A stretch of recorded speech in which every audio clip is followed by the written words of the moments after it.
Bonjour, bonsoir, papa, maman, balandinyo sur la voie de Kivu, la voie de sans-voix, toujours au service du peuple. Et l'autre, Zali Mokolo, il y a le 11 juin 2026, et Zali jeudi. Alors, toye poto ya kosolasi la situation sécuritaire, zokolikana kati ya mboka na biso.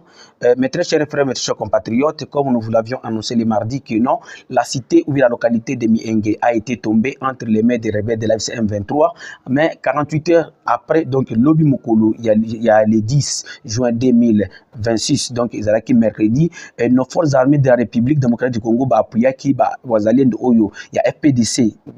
ML, Mtetezi, il y a na Oyo, Bazalendo, il y a Général Mulumba, pour na koya ko récupérer mboka ya Mienge. Alors, bah, affrontement et bandaki, na côté, il y a Enge, de Esika, bah, affrontement et bandaki kuna, alors, les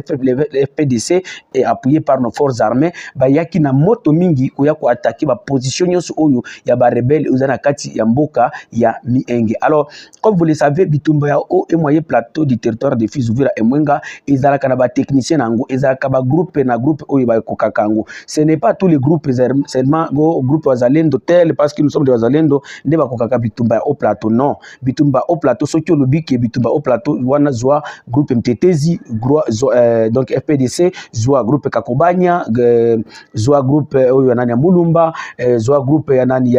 ya Ngomanzito wana nde ba kokaka Bitumba au plateau. Mais il y a d'autres groupes comme le groupe Kutumba et autres, bango vraiment Bitumba ya au plateau Moutouako Sabinote, nous sommes les enfants du terrain, tu y bibi comme Bitumba les caca. Donc,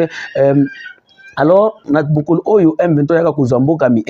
c'était seulement des FRDC, Ibu et quelques autres groupes de Bazaki na Katia Mboka wana, et c'est pourquoi les Wazalendo du FPDC, ils sont venus en appui Mukulupo na Kolobaki non, Nandenge baye ko attaquer boy comme vous le savez FPDC base na bango munene ezaka côté ya Kipupu. Alors balobi que non, il faut que to que to attaquer pour que Mboka wana bato oyo baya ko serrer na kati ya nani na biso ezate na état major na biso ezate ezali. Alors, il a fallu que ba kota na Katia Bitumba wana. Alors, arrivé vers 11h, 11h,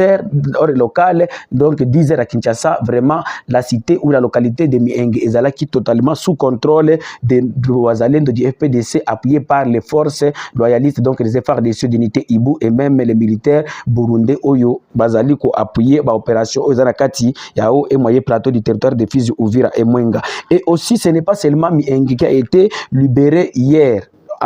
par nos forces armées et le Wazalendo, mais il y a plusieurs villages comme village ya Bichumbe, village ya Michouambochi, village ya Makiaina et Walundela. Bakote nyos oyo zalaki bakote oyo le lendi wana nde bazwaki ba place nyos oyo mais lobby nandi Wazalendo na FRDC bazwaki encore ba contrôle ya place nyos wana. Alors donc après avoir bango ko beta M23 place wana M23 bazwaki babande ko siko ko kima ko zwanzela ko kende nzela ya Alenge obi babenga kakalingi ba mususu bakenzela nzela ko kende Minembwe. Alors après bango ko kende kuna bande ko to mona ki bilili lobi obi to kende ko mona bilili ndenge ba FRDC ba firma ki lobi na kati mboka mi inkola tsato non nous sommes à Mienge to la nanu après to ko zonga na commentaire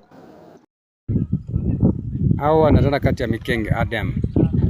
na kati ya Mikenge antenne ya Mikenge yango wana eza sima na ngai na liboso Mikenge yango toza na kati ya Mikenge na kati penza ya Mikenge donc to récupérer yango na 11h45 minutes tozi yango vraiment Mikenge mobimba tozi munguna kimi to kimi sie ya kimi vers nani Lusankuku vers Lusankuku vers Minembwe. Je pense que c'est ça. Consolider yango kitoko penza. Position na biso nyonso bazwa ki to récupérer yango nyonso bandaki na bango attaque de 22h ti de sur na 10h. Bandaki na 22h to attaquer to sala bango attaque de nuit jusqu'à ce que to zumboka yango to na kati ya Mikenge na kati. OK, ça va. Merci Adem Nzambe azwa lokumu nde to kotisi na mboka ngo. Merci beaucoup. oui bomoni ndenge wana ba FRDC ba filma ki ndenge ba lobaki que non ils sont déjà à Mienge et nous vous précisons ou nous vous confirmons que non bien sûr que Mienge Bichumbe Makiaina Walondela et partout dans nani nyoso wana eza côté eza pour le moment entre les mains de nos forces armées et le Wazalendo. Alors lelo oyo sikoyo le 11 juin 2026 lelo jeudi ba affrontement ezali toujours na kati ya et moyen plateau parce que l'offensif et bandaki encore tongo kaka entre nos forces armées de la République du Congo appuyées par les Wazalendo et les rebelles de la FC M23. Alors bitumba ezawapi bitumba ezali toujours na côté ya Enge ba sozolo ba Kakenge mais ezalaka Enge boni nazoko na ndingana lingaka na prononcer ba mboka ngo na ndenge ezali parce que mboka wana ezalaka na ba kombo bembe souvent ezakala bakombo bembe a enge minembwe alenge mi enge ezali bakombo oyo ezali na kati ya monoko ya kibembe. Alors yango ombomona kakeno na lingaka mingi taya na lobelango na kati ya monoko oyo ezokoloba ma place wana. Alors comme na bisibino ke bitumba ezali na axe Kakenge oyo a enge nde bitumba mususu ezali na côté ya axe ya Ilondo ezali village oyo ezali pembeni kaka na Minembwe centre. Alors nde sika bazoko bundela. Alors il y a d'autres personnes qui m'ont demandé que non, est-ce que vous pouvez nous dire est-ce que les rebelles de l'AFC parce que est-ce que les rebelles de l'AFC M23 ont été délogés à Kalingi ou bien à Lenge? Non, mes très chers frères, mes chers compatriotes, parce que na uti ko vérifier à Lenge d'abord ezana na kati ya maboko ya barebel Minembwe et Etabi. Donc on sommes Kitabi mais ezaka Etabi parce que ezangomba na kati ya ngomba wana ya Etabi nde esika base na bango munene ezali oyo ezali ko contrôler donc ba arme na bango ebele appui ezana kati ya ngomba wana ya Etabi. Alors il y a plusieurs villages oyo bato bazo kotuna, il y a surtout ceux qui sont dans la diaspora oyo bato yebi kote wana bien bakomela kibiso kotuna ke la voix de Kivu. Est-ce que vous pouvez nous dire où sont les M23 dans cette partie de la République, donc dans le sud Kivu? Parce que est-ce que bazo ko contrôler kaka Minembwe centre tonini? Non, les M23 ne sont pas seulement à Minembwe centre, ils sont aussi dans plusieurs autres villages nakati ya o et moyen plateau parce que o et moyen plateau ezali mokete ezali etande monene ya mboka ezali place oyo yala to de 3 territoires et puis boyebi ba territoire ya Congo monene nango ezalaka ya ndenge nini. Alors ils sont premièrement na ndenge bazo bazoko bima ko uta Bukavu bango bazoya soki bakomi na Kaziba Nyangezi bakomi na Nyangezi Kaziba après baye baleki na Mulenge kona tupeza pembeni ya Lemera après koleka wana bazoko kitati kageregere bakoti Masango bakoti Bijombo bakoti nani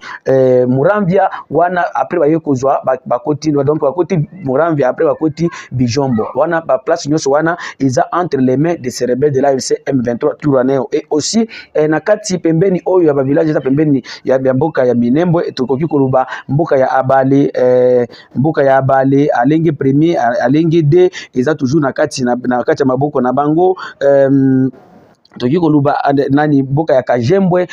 ezali likolo ya Makobola. Alors c'est bien qui contrôle toute cette partie de la République démocratique du Congo ou bien de la province du Sud Kivu. Alors mes chers frères, mes chers compatriotes, tulongwe na kati ya information ya au plateau bande kotoye siko na kati ya mboka Baraka parce que il y a eu drame oyo lekaki na kati ya mboka Baraka mokolo ya mardi oyo colonel moko bazo ko benga colonel Makelele ami betaki masasi parce que il y a des informations bande ko circuler dans les réseaux sociaux bakeno Makelele ami bomi akufi commandant secteur ya FRDC ami bomi oyo kombo na ye Makelele. Alors nini ezoko leka obinini lekaki colonel Makelele akufite pour le moment azana kati hôpital azoko zo bason mais colonel Makelele pona nini abimbetaki masasi colonel Makelele azaki na kati ya hotel ya Msambia kuna na Mshimbaki tango azaki kuna na Mshimbaki na kati ya hotel ya honorable Msambia. Colonel Makelele bazo accusé par le gouvernement central kolobakeno il est en communication avec les rebelles de l'AFC M23. Alors esengeli kino bakbenga ye Kinshasa.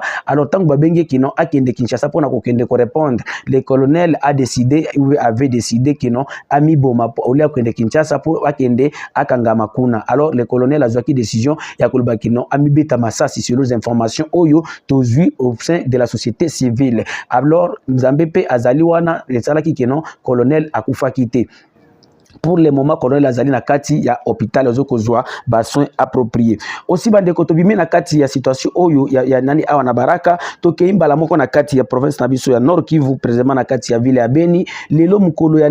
mukolo na butu ya kolamuka lelo le 11 juin 2026 donc lelo jeudi ba ADF na lu basalaki encore incursion na kati ya mboka ya Beni ou na kati ya ville ya Beni ba ye lususu ko boma bato alors selon les rapports que nous avons ici au moins plus de 3 morts nde bakufaki alors tongo ya lelo ba taximen ya mboka ya Goma ya Beni plutôt les motards et d'autres balingaki ba protester kosenga que non gouvernement congolais a renforcé sécurité pour bazo ko se sentir que non ils sont tentés de vivre dans l'insécurité totale alors mais dans des avant-midi toutes ces taximen ont été dispersés par nos forces de la police nationale congolaise alors nous pouvons seulement demander au gouvernement congolais kota la convoque qui renforcer parce que zelo komoko ya soni ba konzina biso ou ba gouverneur dans une province là où il y a l'état de siège et puis dans un endroit ou bien une zone et si quand bani que non ba soda baza ebele comme Beni parce que Beni pour le moment ndé capitale provinciale la province ya Nord Kivu mais ADF na lobanda ko ya kokota ou bien eza ADF te eza loko mususu boy bisaka ka population vérité parce que nous n'allons plus supporter que Congolais banda ko kufa jour et nuit même dans des endroits là où il y a nos militaires FARDC les sika population il faut qu'il se sentir qu'il est à l'aise parce que nous savons tous que non ceux qui naza bitumbaye ou bien ceux qui en sécurité zali il faut qu'il y en a qui me la bisika ba militaire bazali mais ceux qui comme ko sentir que non l'armée est comme incapable ko sécuriser population et sengeli que non armée bango moko ba mitala nanu est-ce que tout nanu au juste tout ça la musana biso to sengeli to sali la population tout ça la mboka to nini vraiment ezelo komoko ezo sala motema pasi bandeko nangai. Alors mes très chers frères, mes très chers compatriotes, ils avaient la voix du Kivu, la voix des sans-voix toujours au service du peuple. Les autres yaki poto sur la situation sécurité sur le Kanakati Amboka Nabiso, na banzi keno na kaba erozo ya tokuya ko sabino encore d'autres informations autokozwa pour Namboka Nabiso. Bako bosa na te ko s'abonner na chaîne Abino la voix du Kivu TV sur YouTube. Bako bosa na pe ko benga biso numéro ya zawana eza pilisa 43 85 88 0330 musu zali 0 43 82 40 42 600. Merci.